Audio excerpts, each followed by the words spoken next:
Get your killer heels, sneakers, pumps, or lace up your boots. Representing all the women. Hi, I'm Jennifer Scott. I've been chair of the AFC Wimbledon Foundation since last summer, and I'm so proud that AFC Wimbledon are supporting International Women's Day. Why do you think this is important for us as a club to support?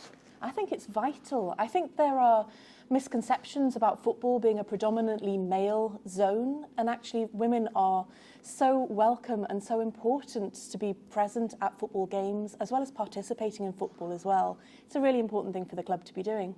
What differences have you seen from a foundation perspective with more women and younger girls coming to football matches?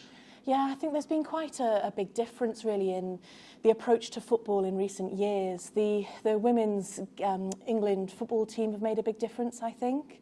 From the foundation point of view, there are quite a few key objectives that we need to meet. Particularly if you're thinking about girls getting into football, we know that there is a high drop-off rate with teenage girls stopping playing sport. Whereas at the foundation, we've got so many courses and activities for girls to be playing up to the age of 12 so that football becomes part of their lives. And similarly, it's a resource for people throughout their lives. And the foundation does such amazing work in having a forum for people to get involved. What type of things have you been doing then with teenage girls to try and keep them involved in football? It's running regular sessions where they know that they're welcome. They can sign up for a group booking of classes so that it becomes part of their life and they can learn basic football skills, be part of a team. I think it's really important that girls can know it's not just about being elite at a sport. It's getting involved, joining in, learning those skills, which then lead into other skills like self-belief, confidence, health, well-being, mental well-being, and also the fun of it. These are skills that play out in the rest of your life, so it's vital.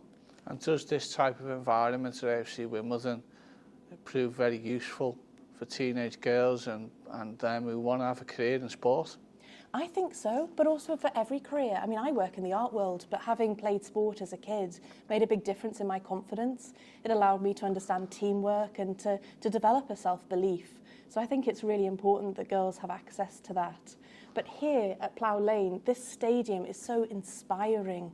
It's so beautiful to see this football team that has come home. I think this is a place that girls and women can feel really proud of and feel part of. And how has the impact of women changed football for the better? Oh, I think there are so many ways of talking about that. I think more than anything, it's the idea that things in life shouldn't be exclusive, that people should be welcome in all different ways of expression and actually being part of sport together. There's nothing like being at a football match and being able to come with all of your family to a football match, to be able to come with a group of girlfriends to enjoy football or to play matches together. It's a really important part of life. And from your own experiences from when you were a kid, tell us about the football club you went to and how things have perhaps shifted with more groups of women going to games. Yeah, because I've become a Wimbledon fan only recently. I was brought up on the Wolverhampton Wanderers. My dad would take me to Molineux, and it was always a bit painful. He hates watching football. He finds it really difficult, so I'd be there kind of supporting him as much. He really hates to lose. But I did used to stand out a bit as a girl going to football when I was younger in the 80s, and I think now it feels like a really safe arena. It feels like a place where actually it's joyful to go to a football match, especially here at AFC Wimbledon. It's a really wonderful thing to be part of, and that does feel like a more recent change. What do you think Wimbledon and other clubs could do even more of to get this even more popular with women? I think there's a really basic change. I don't think we should talk about women's football.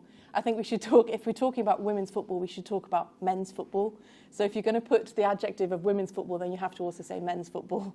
So that's a really, really simple change we can make in our language. They do it in tennis, so we should do it in football too. Otherwise, we're just talking about football, and the players who are playing are either women or men. Brilliant. And share a women's empowerment moment that's really inspired you.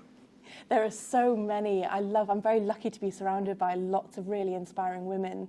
But thinking about football, I think Alex Scott is a real role model. I think the discipline that she put into her sport and then the way she's applied that discipline to now the way that she presents on television, I think she's a really inspiring role model for everybody, not just for women and girls. That's brilliant. Thanks for joining us, Jennifer. Thank you, Chris. A pleasure. Get your killer heels, sneakers, pumps, or lace up your boots. Representing all the women.